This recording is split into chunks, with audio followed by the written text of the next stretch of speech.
Hello guys, আশা করছি সবাই খুব ভালো আছো আর আমিও খুব ভালো আছি। চলে আসলাম একটা নতুন ভিডিও নিয়ে। এই শাকটাকে সবাই কি চিনতে পারছে? এটাকে টক শাক বলি আমরা, আবার অনেকে চুই শাকও বলে। তো এই শাকটা খেতে খুব টেস্টি, টক হয়, এটাকে টক শাক বলে। তো চলো আজকে এই টক শাক তোমাদের সাথে শেয়ার করি কীভাবে আমি রান্না করলাম। টক শাকগুলোকে সবার প্রথমে তুলে নিলাম।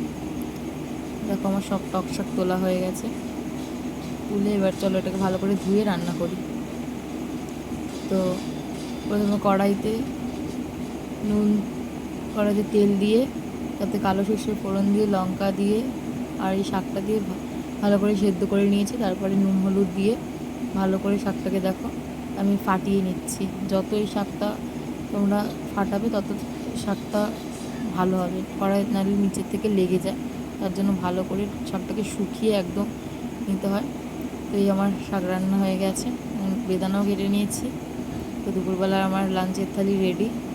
তো আশা করছি ভিডিওটা তোমাদের সবার ভালো লাগলো। যদি ভালো লেগে থাকে তাহলে লাইক কমেন্ট শেয়ার করে দিও। Thank you.